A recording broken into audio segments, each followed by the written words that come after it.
आप सभी को मेरा अभिवादन। जैसा कि आपको विदित है कि हम तुर्की सल्तनत का अध्ययन कर रहे हैं।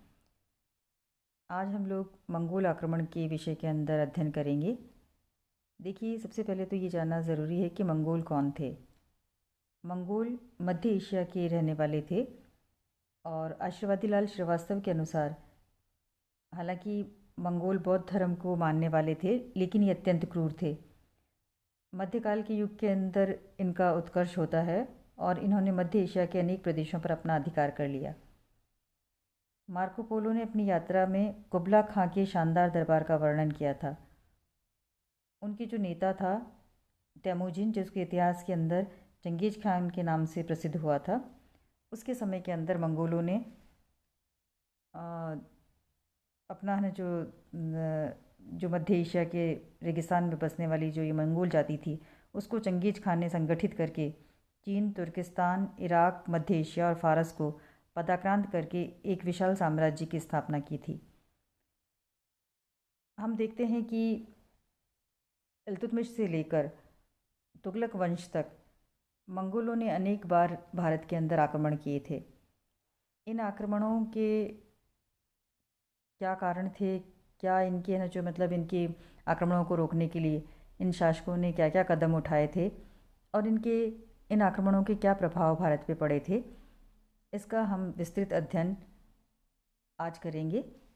तो हम क्रमशः एक एक जो राज्य के साथ में शासकों के साथ में देखते हैं कि मंगोल आक्रमण किस किस शासक के समय किस प्रकार से हुए थे और उनको किस तरह से रोका गया था।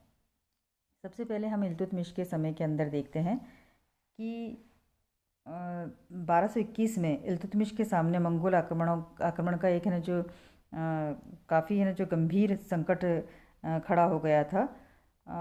चंगेज की जो मंगोल सेना थी, उसके आगे जो ख्वारिज्म का जो शक्तिशाली साम्राज्य था, वो भी जो ढह गया था और जो ख्वारिज्म का शाह था, वो कैस्पियन सागर की ओर भाग गया था। उसका युवराज जलालुद्दीन मंगबरनी था। ये भारत की ओर चला आया था और इसका पीछा करते करते जो चंगेज खां सिंधु नदी के तट पर पहुंच गया था। अब इल्तुतमिश के सामने जो संकट खड़ा हो गया कि वो किस तरह से जो चंगेज खां के कोप से जो बच सके। तो जलालुद्दीन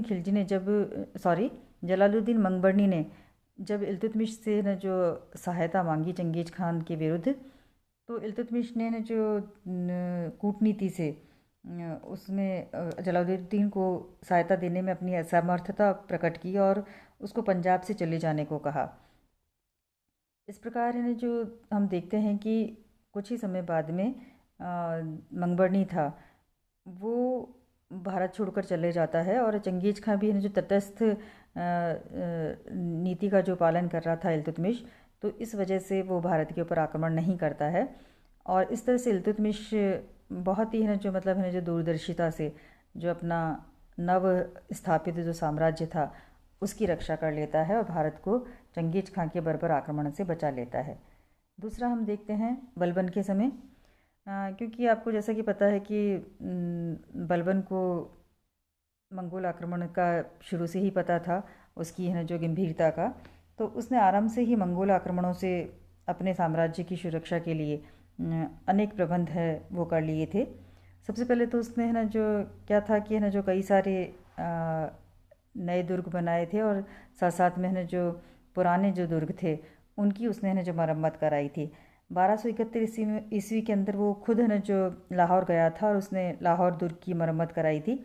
साथ साथ में सीमांत प्रदेशों पर स्थित जो अन्य दुर्ग थे, जैसे कि भटिंडा है, अबोहर है, सिरसा है, भटेनर है, यहाँ पे नए जो दुर्ग भी स्थापित किए थे और पुराने दुर्गों की उसने मरम्मत भी कराई थी। और साथ साथ के अंदर जो इन दुर्गों के ऊपर उसने जो सैनिक चौकियाँ स्थापित की थी और प्रशिक्षित जो सेना थी, वो भी वहाँ पर उसने रखवाई थी।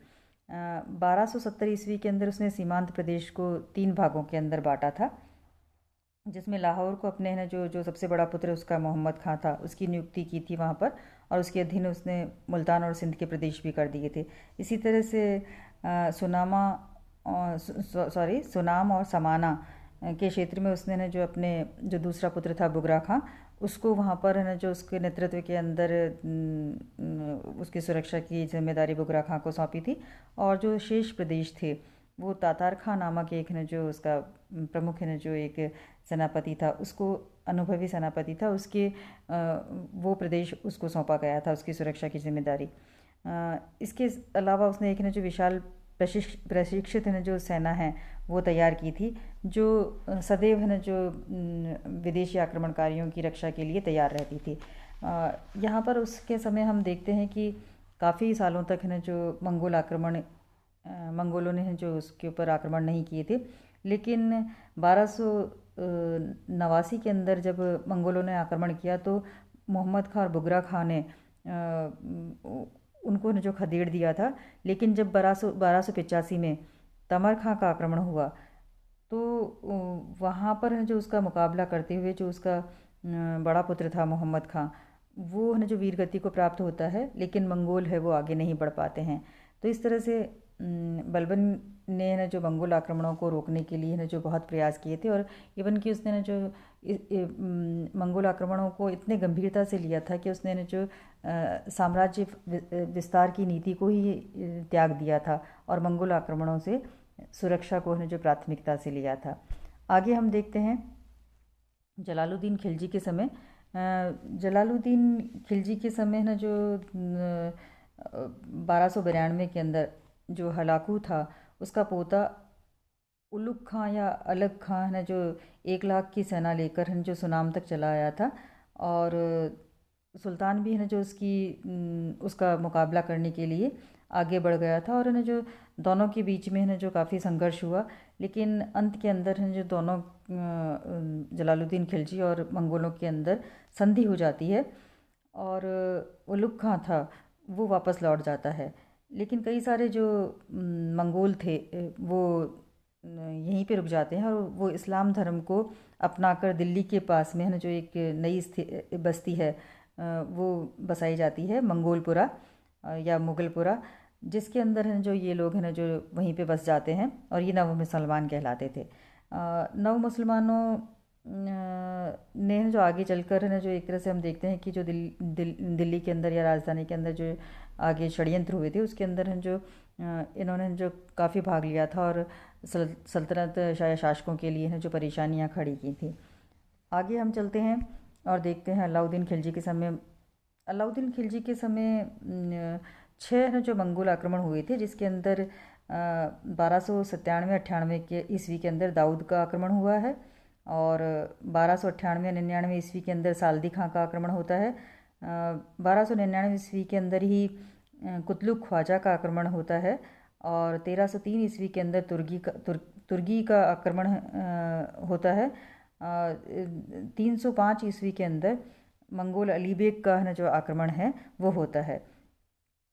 तो ये वाले जो आक्रमण हैं वो काफ़ी है ना जो एक के बाद एक आक्रमण हुए, लेकिन है ना जो इन सब आक्रमणों का है ना जो खिलजी है अलाउद्दीन खिलजी है उसने ना जो डटकर मुकाबला किया, और है ना जो मंगोल थे अपने उद्देश्यों के अंदर सफल नहीं हुए थे, और ये शासनकाल के है ना जो प्रारंभ के अंदर हुए, और उसके बाद में है ना जो कुछ समय तक है ना जो मंगोलों को भारत पर आक्रमण करने का साहस नहीं हुआ। उसने अलाउद्दीन खिलजी ने मंगोल आक्रमणों को रोकने के लिए जो नीति अपनाई थी उसके अंदर सबसे पहला तो है कि सीमांत प्रदेशों का उसने सुदृढ़ीकरण किया था।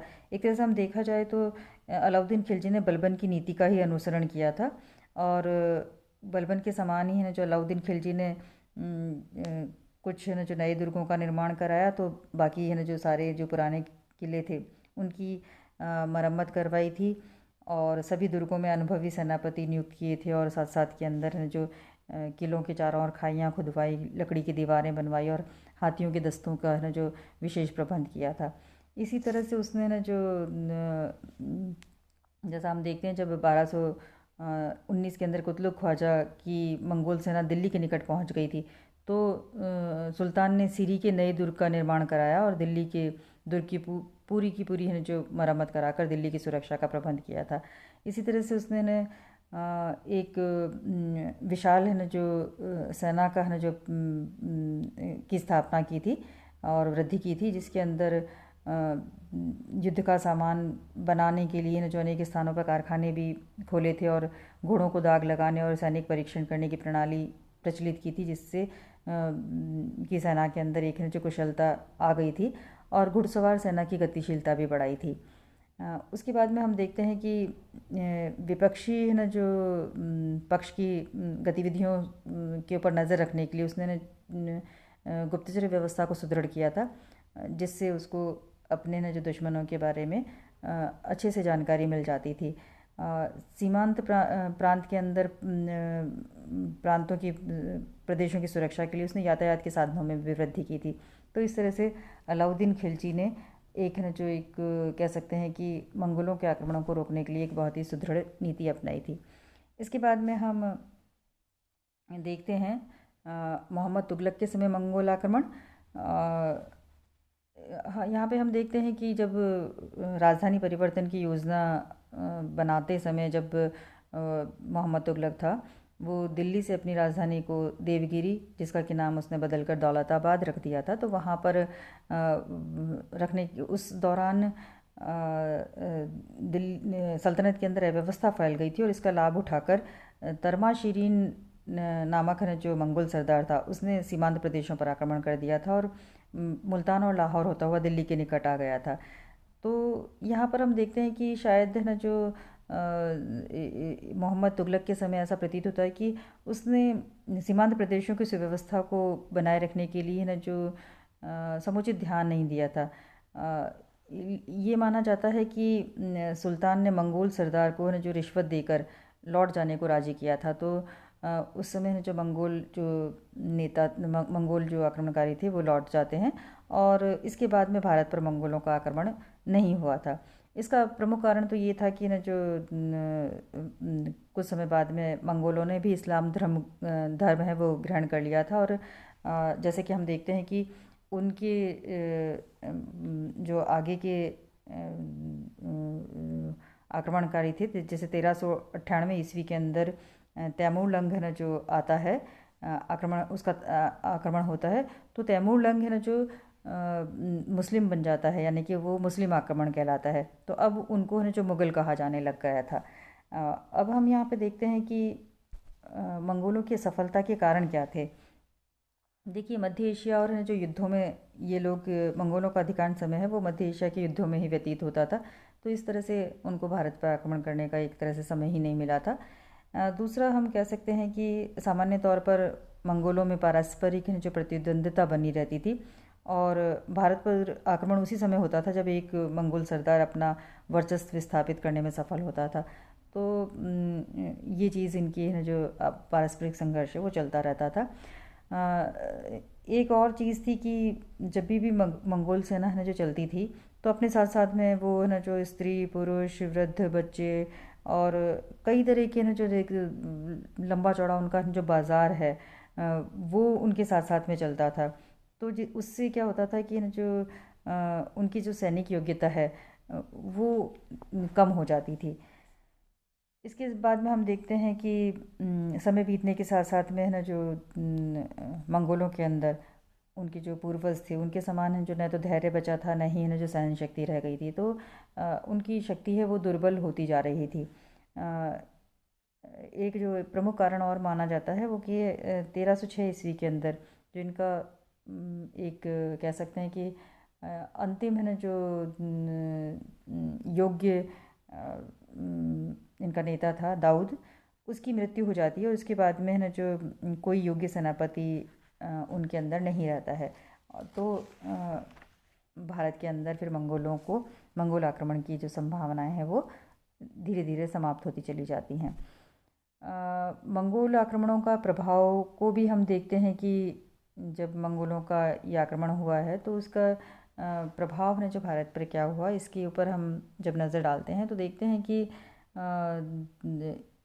इन अभियानों के अंदर है जो मंगोलों ने बहुत ही ना जो नृशंसतापूर्वक यहाँ की ना जो जनता की हत्या की थी और उनके साथ में हुए युद्धों से अनेक है ना जो सल्तनत काल के जो अनेक सल्तनत के अनेक जो सेनापति और सैनिक थे योग्य, वो मारे गए थे। और मंगोलों ने जो काफ़ी है ना जो संपत्तियां हैं वो भी है ना जो लूटी थी। तो इस तरह से जन धन की है ना जो अपार क्षति है ना जो उनके मंगोल आक्रमणों के परिणाम स्वरूप हुई थी। हम देखते हैं कि काफ़ी समय तक रावी और व्यास नदी तक और कुछ सिंधु नदी के कुछ प्रदेशों तक मंगोल हैं उन्होंने अधिकार कर लिया था। और हालांकि ना जो फिर अलाउद्दीन खिलजी के समय पुनः इनको ना जो सल्तनत में मिला लिया गया था, लेकिन उत्तर पश्चिमी सीमांत के अंदर मंगोलों ने समय समय पर अपना अधिकार है वो कायम किया था। मंगोलों के आक्रमण के कारण क्या हुआ था कि सल्तनत कालीन जो शासक थे वो अपना है जो एक तरह से कह सकते हैं कि ये मंगोल आक्रमणों को रोकने के अंदर ही एक इनकी ऊर्जा है वो समाप्त, एक तरह से ऊर्जा का एक बड़ा भाग वो है जो मंगोल आक्रमणों को रोकने के अंदर ही व्यय करते थे। और उन्होंने है जो दक्षिण विजय का कार्य भी आरंभ नहीं किया था। तो एक तरह से कह सकते हैं कि उनका सल्तनत का विस्तार है उसके अंदर ये मंगोल आक्रमण है वो बाधक बन गए थे। इसी तरह से सल्तनत के संगठन के अंदर भी है ना जो मंगोल आक्रमण है वो एक तरह से बाधक बने थे। आगे हम देखते हैं कि अमीरों की शक्ति के अंदर वृद्धि। तो इसमें है ना जो देखते हैं कि मंगोल आक्रमणों की निरंतरता के कारण सीमा प्रदेशों की सुरक्षा के लिए सुल्तानों को अमीरों पर निर्भर रहना पड़ता था। केवल है जो हम देखते हैं कि बलबन है और अलाउद्दीन खिलजी है वही ऐसे सुल्तान थे जिन्होंने स्थिति को अपने नियंत्रण में लिया था और अमीरों के ऊपर पूरा नियंत्रण है वो कायम रखा था। नहीं तो अन्य है ना जो कमज़ोर शासकों के समय या अमीरों की शक्ति है वो बहुत ही बढ़ जाती थी और इससे जो सुल्तान होते थे उनकी शक्ति का ह्रास होता था। मंगोल आक्रमणों के बार बार है जो आक्रमण होने के कारण मध्य एशिया के साथ होने वाले व्यापार को भी हानि पहुंची थी। इससे भारत को जो आर्थिक क्षति हुई थी। आगे हम देखते हैं कि क्योंकि है ना जो ये मंगोल आक्रमण थे वो लगातार एक है जो निरंतर है जो चलते ही रहे थे और एक के बाद एक है ना जो समय समय पर होते रहे थे। तो इस वजह से ना जो एक है ना जो सीमांत प्रदेशों की सुरक्षा के लिए सैनिक शक्ति का महत्व है जो बढ़ गया था। और जो भी है ना जो शासक थे उनको है ना जो एक है ना जो विशाल सेना रखना है ना जो आवश्यक हो गया। तो बलबन ने भी है ना जो एक स्थायी सेना की स्थापना की थी। तो अलाउद्दीन खिलजी ने तो एक बहुत ही है ना जो बड़ी है ना जो विशाल सेना रखी थी। इसके अलावा जो सांस्कृतिक प्रभाव हैं वो भी है ना जो काफ़ी हुए थे। मध्य एशिया में मुगलों ने सभ्यता और संस्कृति के अनेक केंद्र नष्ट कर दिए थे। और इस कारण है ना जो सुल्तान थे उन्होंने ना जो यहाँ पर है जो एक तरह से कह सकते हैं कि मध्य एशिया में जब एक सभ्यता और संस्कृति का पतन हो रहा था तो दिल्ली के अंदर दिल्ली है वो सभ्यता और संस्कृति का केंद्र बन गया था। भारत से चंगेज खां कई सारे जो कलाकार और जो कारीगर है वो भी लेके गया था। तो समरकंद में उसने ना जो मध्य एशिया और भारत की शिल्पकलाओं के मिश्रण से एक समन्वित कला का विकास किया था। तो इस तरह से हम देखते हैं कि मंगोलों के आक्रमणों का प्रभाव है वो है जो भारत के परिप्रेक्ष्य के अंदर काफ़ी है ना जो एक तरह से रहा था। धन्यवाद।